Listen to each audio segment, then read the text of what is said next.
하나님의 은혜가 오늘도 여러분들에게 함께 하시기를 간절히 바랍니다. 오늘은 117강 41장 두 번째 시간이 되겠습니다.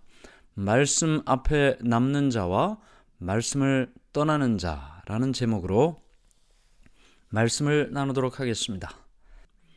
지난 시간 우리는 예수님께서 이기적인 욕망과 목적을 위해 예수님께 나온 사람들에게 영적인 교훈을 말씀해 주시는 것을 보았습니다. 5천 명을 먹이신 그 이적을 통해 많은 사람들이 예수님에 대하여 생각하게 되었습니다. 메시아라고 생각하게 되었습니다. 예수님께서 그들에게 떡을 만들어 주셨기 때문에 그들은 또 그와 같은 떡을 얻기를 원했죠. 예수님 앞으로 나온 이유가 그들이 먹었던 떡을 또 얻기 위해서였습니다. 그와 같은 이적을 다시 베풀어 주기를 원했죠.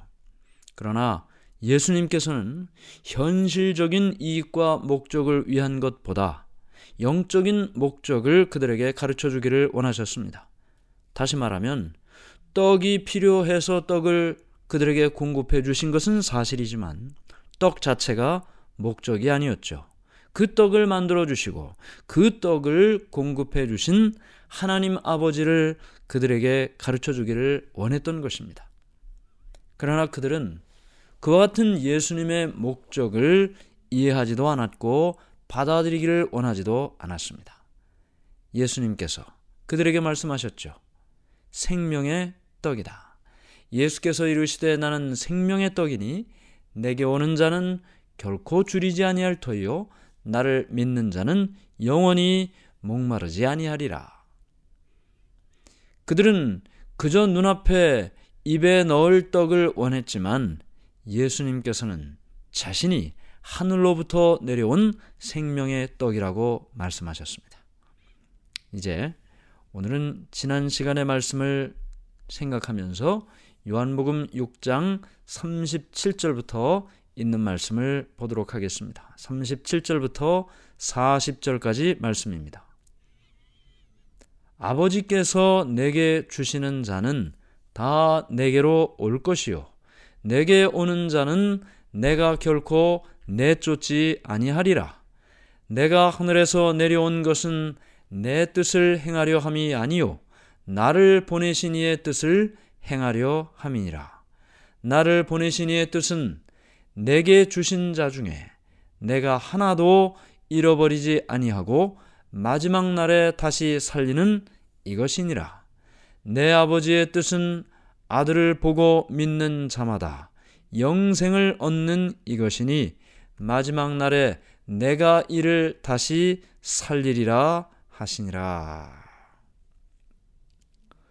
여기 우리가 읽은 말씀을 보면 예수님께서 지금 말씀하고 있습니다.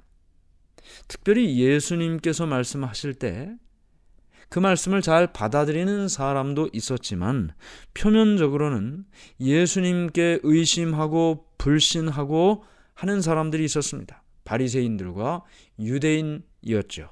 그들의 편견과 예수님의 불신이 있었습니다. 성령의 능력을 통해 하나님의 뜻이 이미 그들의 마음속에 비춰졌습니다. 그들은 예수님이 매일 행하시는 이적과 능력을 보았습니다. 그렇게 예수님께서 말씀하시는 모든 일들과 베푸시는 이적을 보았음에도 불구하고 그들은 예수님을 믿지 않았고 끊임없이 의심했습니다. 여기 예수님께서 말씀하셨죠. 아버지께서 내게 주시는 자는 다 내게로 올 것이요 내게 오는 자는 내가 결코 내쫓지 아니하리라. 여기 내게 오는 자는 이라고 그랬어요. 내게 오는 자는 헬라어 호 에르코메노스라는 이 오는 이라는 말은 그냥 한 번 오는 것을 이야기하는 것이 아닙니다. 문자적으로는 오고 있는 자라는 뜻을 가지고 있어요. 오고 있는 자. 지금 오고 있는 중이라는 거죠. 예수님께서 내게 오는 자는 결코 내쫓지 아니하리라 말씀하셨는데 내게 오고 있는 자는 결코 내쫓지 아닐 것이다. 이 헬라어 동사는 예수님에게 오는 한 번의 행위를 이야기하는 것이 아닙니다. 삶의 일관된 반복적인 습관을 말하고 있는 것입니다. 그러므로 이 말의 뜻을 조금 더 깊이 생각을 해보면 예수님 앞으로 매일매일 나오는 사람들, 오늘도 나오고 어제도 나왔고 내일도 나오는, 반복적으로 예수님께 나오는 그런 삶의 습관을 가지고 있는 그 사람을 결코 내쫓지 않는다 말씀하셨습니다. 여기 나를 믿는 자는 이라는 말이 40절에 있어요. 내 아버지의 뜻은 아들을 보고 믿는 자마다 영생을 얻는 이것이니, 37절에서는 내게 오는 자는 결코 내쫓지 아니하리라 그랬고, 40절에는 믿는 자마다 영생을 얻을 것이다. 그러니까 같은 이야기를 다른 표현으로 말하고 있는 것이죠. 37절은 우리가 이미 배웠습니다.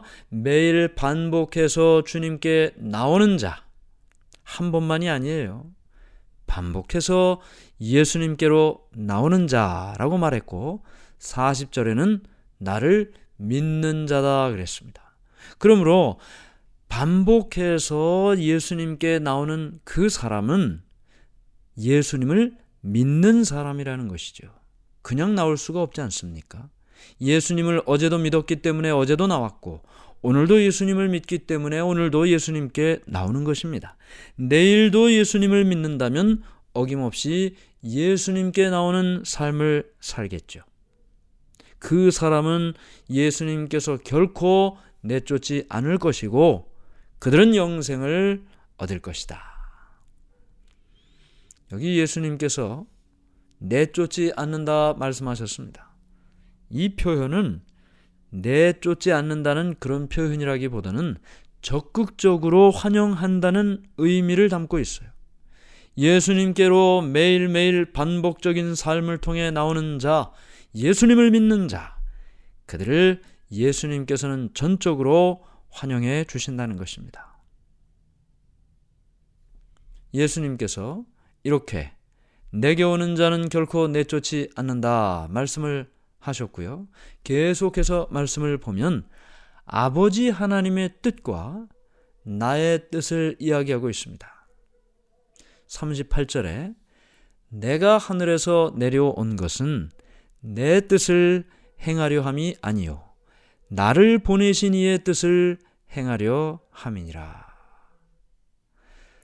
지금 예수님께서 하늘로부터 이 땅에 내려오신 것은 예수님이 생각하는 어떤 뜻을 행하려고 온 것이 아니라고요. 예수님을 보내신 하나님의 뜻을 행하기 위하여 이 땅에 왔다. 39절 나를 보내신 이의 뜻은 내게 주신 자 중에 내가 하나도 잃어버리지 아니하고 마지막 날에 다시 살리는 이것이니라. 자, 하나님께서 보내신 뜻이 있어요. 그 뜻을 이루기 위하여 예수님 이 땅에 오셨습니다. 자신의 뜻대로 하지 않는다고 하셨습니다. 그러면 나를 보내신 이의 뜻, 하나님의 뜻이 무엇입니까? 내게 주신 자 중에 내가 하나도 잃어버리지 않는 것, 마지막 날에 다 살리는 이것이 하나님의 뜻이죠. 예수님이 이 땅에 오셔서 이루고자 하는 하나님의 뜻입니다. 마지막 40절입니다. 내 아버지의 뜻은 아들을 보고 믿는 자마다 영생을 얻는 이것이니 마지막 날에 내가 이를 다시 살리리라 하니라. 하나님의 뜻이 무엇인가요? 내 아버지의 뜻은 아들을 보고 믿는 자마다 영생을 얻는 것이다 말씀하셨습니다. 예수님이 이 땅에 오신 목적은 보내신 하나님의 뜻을 이루기 위함입니다. 하나님의 뜻은 사람들로 하여금 아들 예수 그리스도를 보고 믿고 그리고 영원한 생명을 얻는 것이라고 말하고 있는 것이죠. 우리가 아는 것처럼 범죄와 타락으로 인해 하나님과 분리된 이 죄인들, 죄가 죄인지 죄가 아닌지도 분간조차 하지 못하고 죄의 구렁텅이 속에서 당연한 듯 살아가고 있는 이 죄인들, 죄로 인해서 이렇게 하나님과 분리된 죄인을 구원하기 위해 예수님께서 이 땅에 오셨습니다. 범죄로 인해 하나님을 잘못 알고 있는 사람들에게 하나님의 구원의 뜻을 전하기 위하여 예수님께서 이 땅에 오셨습니다. 하나님의 뜻은 하나님께서 예수님께서 이끄신 모든 사람들을 하나도 잃어버리지 않고 살리는 것이라고 말씀하셨습니다. 죄인을 구원하는 것이 하나님의 뜻이고 그 뜻을 이루기 위해 예수님이 이 땅에 오셨습니다. 그런데 정작 구원받아야 할 죄인들은요, 예수님을 알아보지도 못하고 영접하지도 않았습니다. 참 안타까운 일이죠. 예수님께서 자신이 생명의 떡임을 다시 한번 이야기하십니다. 요한복음 6장 53절부터 57절. 예수께서 이르시되 내가 진실로 진실로 너희에게 이르노니 인자의 살을 먹지 아니하고 인자의 피를 마시지 아니하면 너희 속에 생명이 없느니라. 내 살을 먹고 내 피를 마시는 자는 영생을 가졌고 마지막 날에 내가 그를 다시 살리리니 내 살은 참된 양식이요 내 피는 참된 음료로다. 내 살을 먹고 내 피를 마시는 자는 내 안에 거하고 나도 그의 안에 거하나니 살아계신 아버지께서 나를 보내심에 내가 아버지로 말미암아 사는 것 같이 나를 먹는 그 사람도 나로 말미암아 살리라. 예수님께서 주시는 이 말씀을 사람들이 들었을 때 잘 이해를 하질 못했습니다. 아니, 살을 먹고 피를 마시다니 이게 도대체 무슨 말인가? 이해를 하질 못했어요. 그런데 예수님의 살과 피를 먹는다는 것이 도대체 무슨 뜻일까? 그 뜻은 예수님께서 우리의 죄를 용서해 주신다는 것입니다. 예수님의 살과 피를 먹는다는 것은 예수님께서 우리의 죄를 용서해 주신다는 것이에요. 예수님 안에서 완전하게 된다는 것을 말합니다. 예수님을 개인의 구주로 받아들이는 것을 말합니다. 우리가 음식을 먹으면 그 음식은 소화되고 흡수돼서 우리의 몸과 마음을 건강하게 만듭니다. 마찬가지로 우리가 예수님을 받아들이게 되면 우리의 삶의 활력과 힘을 가져다 줍니다. 예수님이 우리와 하나가 되는 것이죠. 바울은 이야기했습니다. 내가 그리스도와 함께 십자가에 못 박혔나니 이제는 내가 산 것이 아니요 내 안에 예수 그리스도께서 사신 것이라. 이제는 내가 산 것이 아니요 내 안에 예수가 사신 것이라고요. 마치 음식을 먹으면 그 음식이 내 몸 안에 들어가 내 모든 세포와 몸을 건강하게 만들고 내가 살아갈 수 있는 것처럼 예수님을 내 안에 모시면 이제는 내가 사는 것 아니고 나를 통해 예수님이 사시는 것입니다. 살과 피를 먹는다. 그것을 설명하고 있는 것이죠.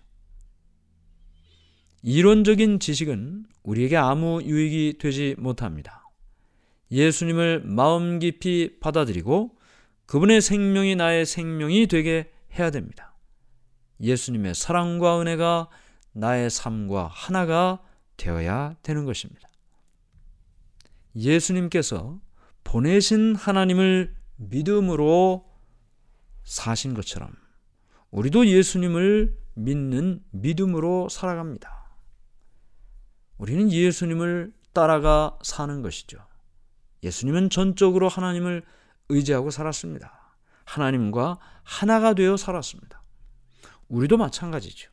우리도 예수 그리스도를 영접함으로 예수님처럼 하나님과 하나가 되는 삶을 살게 되는 것입니다. 그래서 예수님께서 내가 생명의 떡이라고 말씀하셨습니다. 예수님을 소유한 자는 생명을 소유한 자고 예수님을 잃어버린 자는 생명을 잃어버린 자가 되기 때문입니다. 여기 예수님께서 주신 말씀을 보면 이 하나님의 말씀과 생명의 떡을 먹는 삶의 관계에 대하여 말하고 있는데요. 세상에 생명을 주는 예수님의 생명은 그분의 말씀 가운데 있습니다. 말씀이 육신이 되어 우리 가운데 거하심에 우리가 그의 영광을 보니 아버지의 독생자의 영광이요 은혜와 진리가 충만하더라. 말씀이 육신이 되어 이 땅에 오셨습니다. 그분이 말씀이죠. 그러므로 우리는 예수님의 생명을 예수님의 말씀 속에서 발견합니다. 병자를 고치고 귀신을 내어 쫓으신 것은 당신의 말씀으로 하신 것입니다. 그분은 말씀으로 바다를 잔잔케 하고 죽은 자를 일으키셨습니다.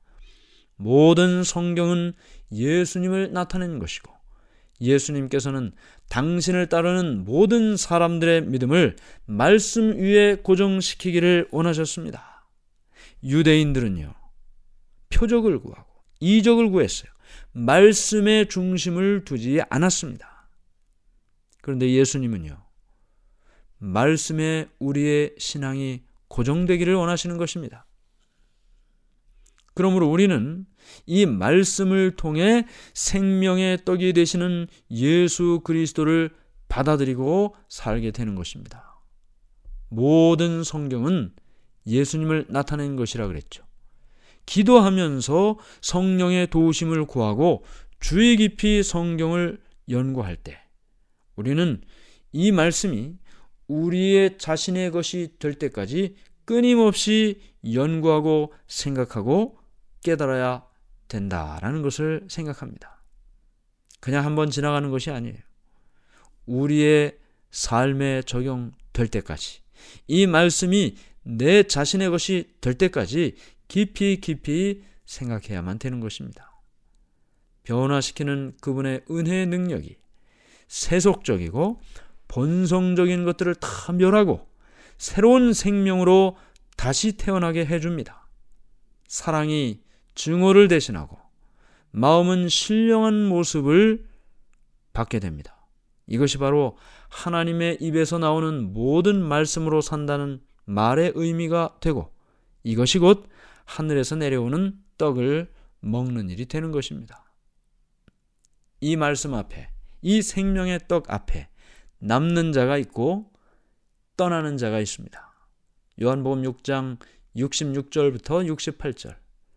그때부터 그의 제자 중에서 많은 사람이 떠나가고 다시 그와 함께 다니지 아니하더라. 예수께서 12 제자에게 이르시되 너희도 가려느냐? 시몬 베드로가 대답하되 주여 영생의 말씀이 주께 있사오니 우리가 누구에게로 가오리까? 5,000명을 먹이신 사건 이후에 예수님께 또 다른 이적을 요구하며 나왔던 사람들, 떡을 요구하며 현실적인 이익을 위하여 예수님께 나왔던 사람들, 그들에게 예수님께서 말씀하셨습니다.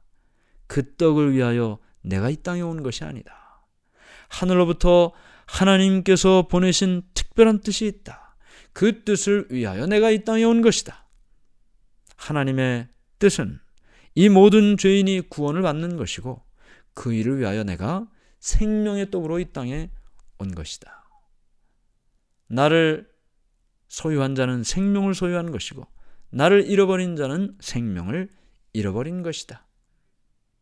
이런 가르침을 주셨을 때 우리가 읽은 말씀처럼 많은 사람이 떠나가고 다시 그와 함께 다니지 아니하더라. 말씀에 관심이 없는 사람들입니다. 하나님의 뜻에 관심이 없는 사람들입니다. 예수님의 사명에 관심이 없는 사람들입니다. 그들은 현실적인 목적과 이익을 위하여 하나님을 찾았고 예수님을 찾았던 사람들입니다. 자신에게 이익이 되지 않는다고 생각할 때 그들은 가차없이 예수님을 떠나갔고 하나님을 떠나갔습니다. 그러나 그런 사람만 있는 것이 아니죠. 말씀의 뜻이 있는 사람도 있습니다. 영적인 일에 관심 있는 사람이 있습니다. 그 사람들이 예수님 곁에 남게 된 것입니다. 오늘 여러분은 어디에 관심이 있으십니까? 무엇 때문에 예수님께 나오셨습니까? 왜 하나님을 믿고 있습니까? 현실적인 이익과 목적을 위해서인가요? 나의 필요를 채우기 위하여 하나님을 믿고 있는 건가요? 만일 그렇다면 우리는 어쩌면 오랫동안 예수님과 말씀과 머물러 있지 못할지도 모릅니다. 오늘 우리의 믿음이, 우리의 신앙이 예수님께서 가르쳐 주신 것처럼 하나님의 뜻을 우리가 배운 것처럼 말씀의 뜻이 있는 사람, 영적인 일에 관심 있는 사람, 하나님의 뜻과 예수님의 사명에 관심 있는 사람으로 살아가는 우리 모두가 되기를 간절히 바랍니다. 하늘에 계신 하나님 아버지, 오늘 우리는 무엇을 위해 살아가고 있습니까? 무엇을 위하여 하나님을 믿고 있습니까? 무엇을 위해 예수님을 따르고 있습니까? 그 목적이 하나님의 뜻과 일치되게 해 주시고 예수님의 사명과 동일한 사명이 되게 해 주시옵소서. 예수님의 이름으로 기도드리옵나이다. 아멘.